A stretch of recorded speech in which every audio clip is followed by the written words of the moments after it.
Very cool. We watched him in the break door go over and get a drink of water, and his hand was just as steady as could be. Those young nerves. Boy, my young nerves weren't that way, so my old nerves weren't that way either. So. See if his arm swing loosens up here in the semifinal. Good shot. No messenger, and the 10-pin stands on lane 33. He left, what, 4 10-pins in that last match, and he starts right off the same place.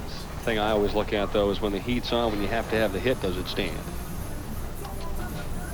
Boy, we've had 2 classic matches, 2 great shots by players in the 10th frame. A solid 8 and a solid 10. That's eliminated Steve Hoskins and Dave Traber. I guess if there's any consolation in their minds, at least they knew they went up and threw great shots. That's all you can do. That's all you can do. I mean, you tell yourself that, but you're still thinking what could have been. And here's Mr. Hook.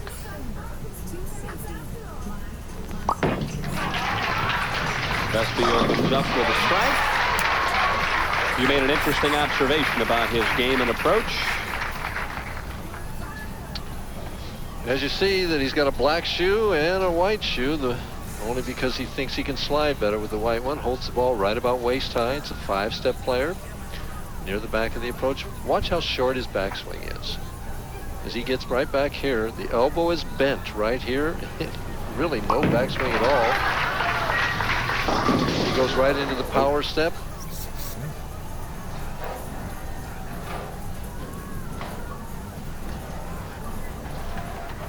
Right here, there's the slide, and the wrist rolls through. The big hook didn't work too well on lane 33, but he made the spare. All right, now I mentioned my good friend Don Carter, who we'll see next week down at Homestead. He didn't have much of a backswing. And did Don used to hook it like that? No. Nope. Only kidding, Don. Was the master of keeping it in the track. He didn't have to hook it, see? That's why he didn't. Well, it wasn't the game then. Sure. A little straighter. I wonder if there's a line change here by Mr. Davis. No, I think that he just got it in the oil, and that's why we've had a lot of big high scores this week, as you can. Well, why hasn't he been in there the better part of the game? Of game number 1. He tried to circle it the first game. Well, he has kept leaving the solid 10. Well, maybe he has tightened it up. I think we're going to see a few more circle to the right, too. All right.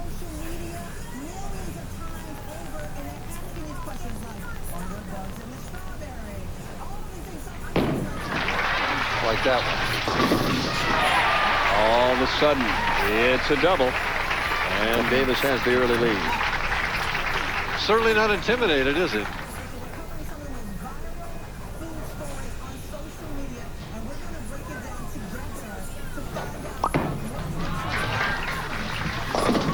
Well, he didn't like that one at all. Well, I guess not. Trying to tell himself to stay down and slow down. Left the dinner bucket on 34, and he was turned around before the ball got to the arrows. Boy, that ball quit and rolled out and just never had a chance. Playing with that hand, you know, he's just saying that he didn't get the thumb out, didn't get the wrist through the ball. See if he hooks it at this or goes straight. He's going to hook it. Boy, he made it. Beautiful shot. I had a chance to talk to Bob and asked him how tough it is to come back and try and defend a title, and this was his response. Well, I've had a lot of luck in the summer once again. You know, I won last year in Tucson for my first title, and then 2 months later followed up with here in Harrisburg. But and this year I made the show both times this summer in Tucson and Harrisburg. So, yeah, you know, the confidence that I feel when I come into a center I've already won at just kind of boosts me along during the tournament. And the fans here were great all week, and the house and the employees were great. And when you feel like you're at home, you bowl better. Aaron shot in the 3rd, but a comebacker in the 4th.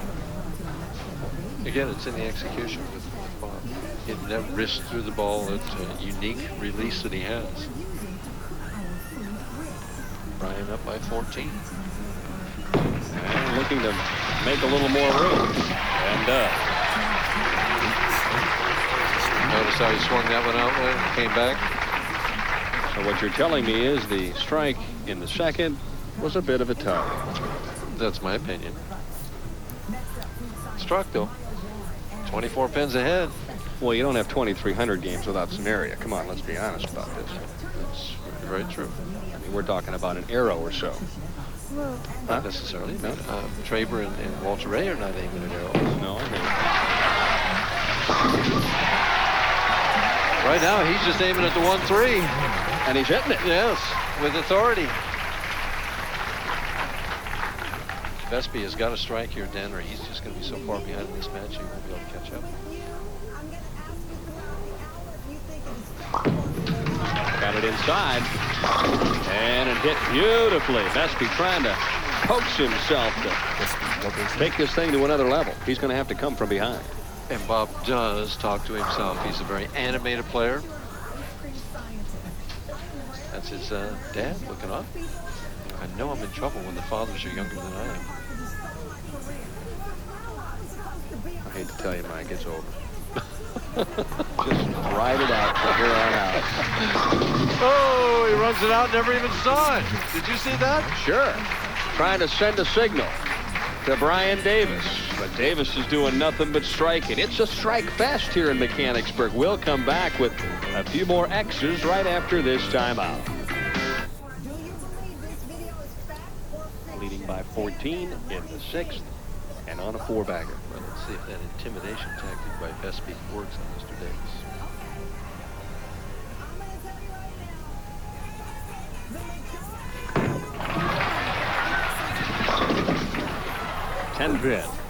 Rollout shot. Well, he keeps every ball in play, doesn't he? I like that part of his game. Here appears to be the weakness. He appears to be more afraid of the 10-pin than he is all 10 pins. 3 for 4 tonight? Yeah, but some of the others have been shaky. He was shaky that first one in the first frame of this game.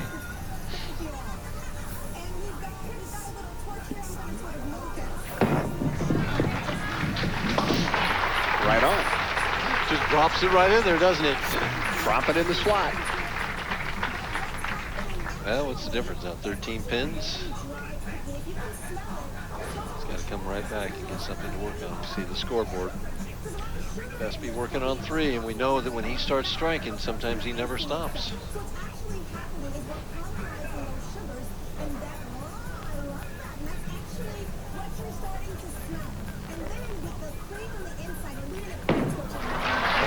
Early. And didn't get away with it. Yeah, you see him playing with his hand there, and then he looks at his thumb.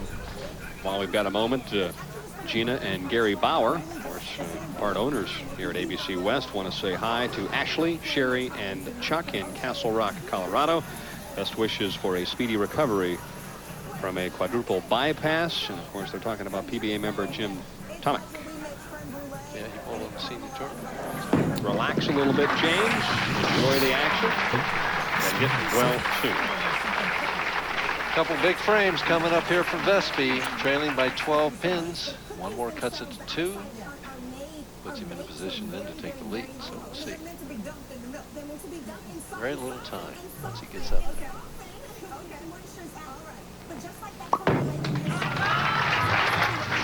Woo! Boy, he lifted that with his whole body. Fingers deluxe. Just popped him that time. 2 pins. This one to grab the lead. Watch Bob on this shot. See the ball spinning as it turns back into the 1-3 pocket. Explosion into the pit of all 10 pins. This for the lead. A lot of top roll and a carry of the 10. Vespi starting to get loosened up. A little smack of the hands right into his face there. Did you see that? Watch the 6-pin. Another board 16 strike right there. And take that, Brian. See what Brian.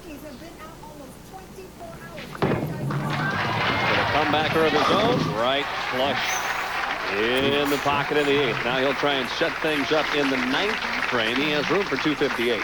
He's got to strike here, Danny. Absolutely must strike.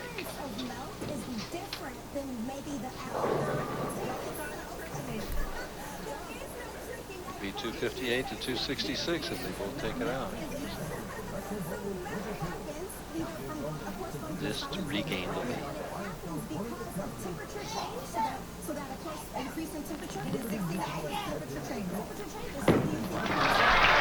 Needs it badly. Got it way outside. Ripped out the 2-pin, and oh, what a break for Brian Davis. Just got quick on that one all the way through, especially at the top of the swing coming down. Just didn't wait there. But what a break. The head pin goes to the wall. It comes back off. And it was the 5-pin looked like came forward and got the 2. Vespi trying to lock in again. Oh, he's just hammer in the pocket. Well, it's back and forth. It puts him back in the lead by 8. 2 strikes in the 10th, and he walks out. Right. We were here before. Every match. Right now. Boy, it takes no time.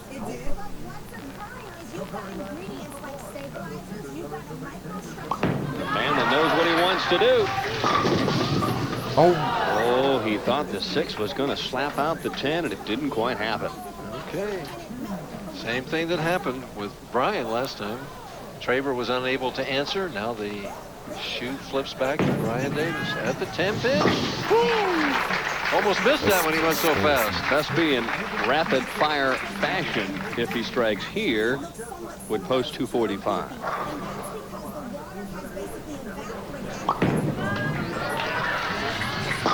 And he does. So Brian Davis needs a strike. 8 and a spare. To advance against Walter Ray. Davis needs a strike. The nemesis tonight on the right-hand lane, the 10-pin for Mr. Davis. It's interesting. We've had 2 quality players need strikes to win the matches in the first 2, an 8-pin and a 10-pin, and now we got to work on it.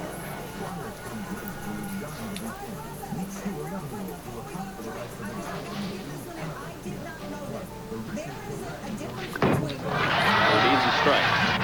Oh, and the rookie comes through against the defending champion.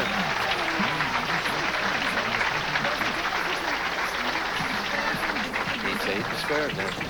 It's not over yet. We can have a tie. We can have a number of things. Methodically has thrown 3 in a row in the 8th, the 9th, and the 10th. You wouldn't mind a 10.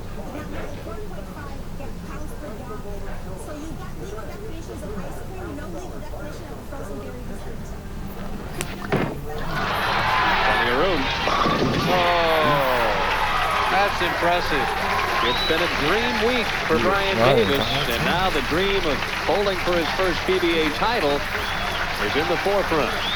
How ironic would it be if the king of bowling this year got knocked off by a guy we hadn't even bowled a tournament before? Only one player in the history of the PBA has won his first PBA event. 1965. A lefty from out your way. Yes, Mike McGrath. That was a great match. All right, Davis strikes out, finishes.